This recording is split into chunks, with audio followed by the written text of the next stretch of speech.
Russ Mitchell, hopefully you are having a great week. Welcome into the game here in T-Town.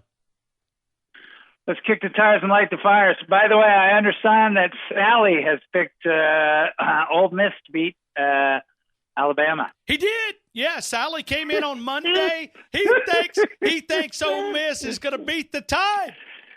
Oh, I thought I trained that boy well. I don't know what he's doing. Well, he's trying to make money. It's a business, I suppose. You want to drive people to read and look at your stuff. But look, it's not going to be 66-3 because your secondary is not as good as it was last year. And they're going to put up some more points. But should we start there? You want to start with Bama Ole Miss? Yeah, let's do it. I mean, yeah, because Arkansas State really didn't get us fired up. So no, and I mean, look, if there's a weakness with this team, and we've talked about it for a month now, it's the secondary. And I mean, there were moments watching that game where it was some of your defensive backs were running in circles. I mean, I was like, oh my God, if you were playing a good team, they would have just run right past them, been wide open. So I expect, look, this is an Ole Miss team that's averaging 600 yards and 62 points a game. And Teamo, he can throw the rock. So, they're going to score some points. But first of all, I was just on the phone with Richard Cross out there. He's the sideline guy for the Rebels. Sure. And reminding him that their offense started pretty good last year, and the final score was 66-3. So, I don't expect it. They're going to score. But this Alabama offense is the best Alabama offense that I've seen since probably everybody that can hear my voice has been alive. Certainly if you're under the age of 40, this is the best offense your team's ever had. And I think Alabama's going to score 50 points in every game they play this year. Rat poison, I know. But I think Alabama's going to score 50 points in every game they play this year. Well, so, you think this – No, I'm just saying I agree with you. I mean, this offensive team looks so explosive, and as we've talked about all day, they can beat you in so many different ways, Russ. It was 40-0 after 16 minutes. Now, I know that some of the defense and obviously the team you're playing against, right? But you all could have won that game 150-0. If Nick hadn't stopped, you would have won that game 150-0. Sure. So, this offense is going to be really good, and it's going to just get better. The more Tua plays, it's just going to get better and better and better. So I think Ole Miss will score.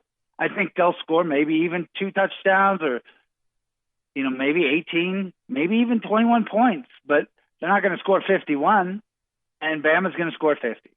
So, look, just to be clear, everyone wants to talk about Ole Miss's offense, right? And everyone wants to talk about Alabama's secondary. Okay. Let's talk for a second about the Ole Miss secondary. Have you spent a lot of time on that? They gave up 322 yards to Texas Tech and 400 yards and 4 touchdowns to Southern Illinois. Ugly. 400 yards and 4 touchdowns to Southern Illinois, a directional Illinois school. Well, not even a directional Louisiana school where they actually know how to play football. A directional Illinois school. They gave up 400 yards passing and 4 touchdowns.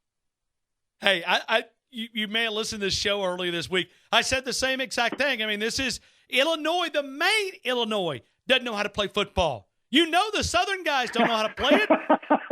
and they were beating them at halftime, 41-30. Y'all better score 60 points against these guys. I know the problem is rat poison. If you go up by a lot early, if that's how the game plays out, then Nick will call off the dogs, and then, things stall. And by the way, you saw Kirby do the exact same thing against South Carolina because, he's a Nick disciple, and they got up 41-10 at the end of the third quarter. against the Gamecocks last weekend, there were some great performances over the weekend, and then they didn't score again. So, if you get up by a lot and then you just start coasting and then you don't score, which is the polite thing to do, but I expect you all to win this game. You all better win this game handedly. If you're a national championship contender, then you should beat Ole Miss comfortably. Hey, do you know what San Jose State, New Mexico, Oregon State, Ohio, and Connecticut have in common? No. They're worse defensively statistically than Ole Miss.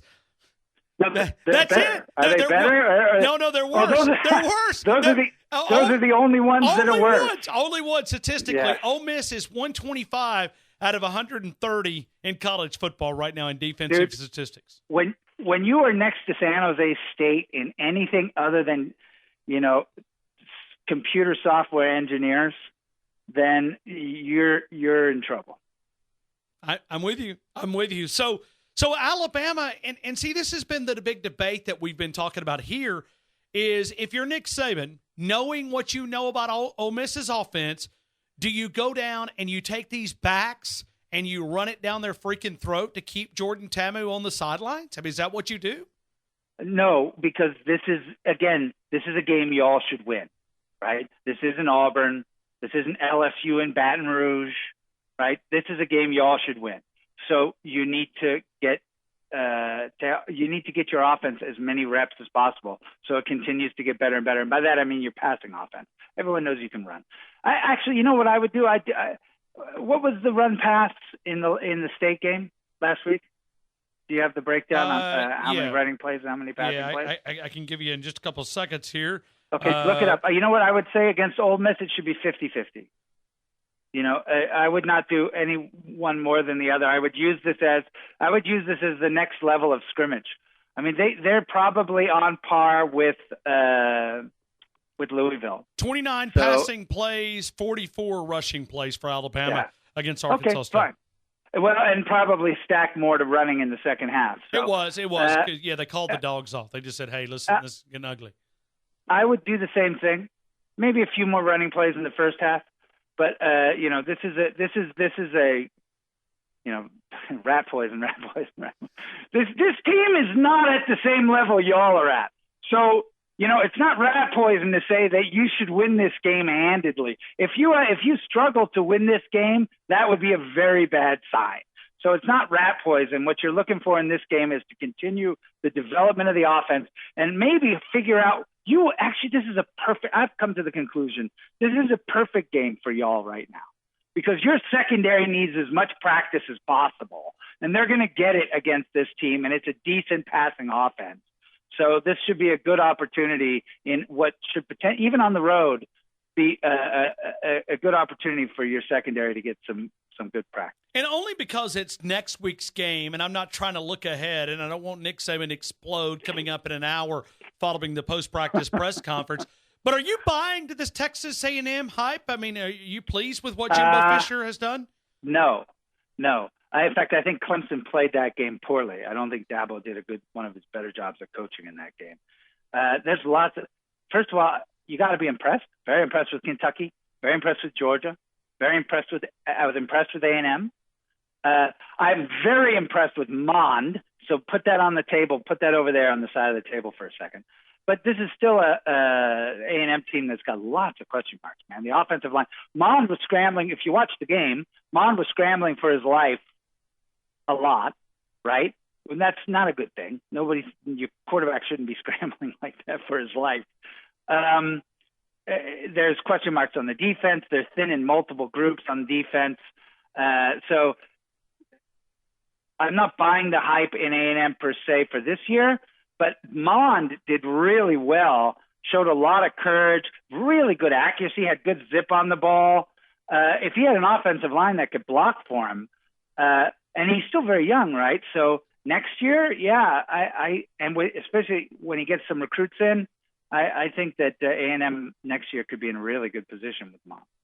All right, so let's go to the next biggest game on the schedule when we talk about LSU and Auburn. I know you pick on those folks down in Baton Rouge, I'm going to pick on them again. Do they have a chance? Oh, yeah. I mean, they got a chance, particularly if, a turnover margin. LSU is near the best in the country right now. I mean, it's so early. It's difficult to make that much out of any of these stats. But, part of that is because they haven't been pushed in any game yet. But, by the way, it's not to say Auburn's particularly bad in turnover margin. They're closer to the top as well. But this is a game between two offensive lines that have a lot of issues. Folks are talking about the rushing attack of Auburn. It's because the offensive line is struggling. It's not the running back's fault. It's not the coach's fault, other than coaching. The offensive line for Auburn's not playing very well. But LSU's offensive line is downright sloppy. And if you watch the Southeastern game over the weekend, and I did it for you all, that was my public service, so you didn't have to watch that. I'm surprised Joe Burrow's mother, the quarterback for LSU, I'm surprised she didn't walk out on the field and say, "Stop hitting my boy." This is an offensive line for LSU. In a game, Auburn versus LSU, that's going to be all about defensive lines. These are two really good defensive lines. I expect Auburn's defensive line is going to feast.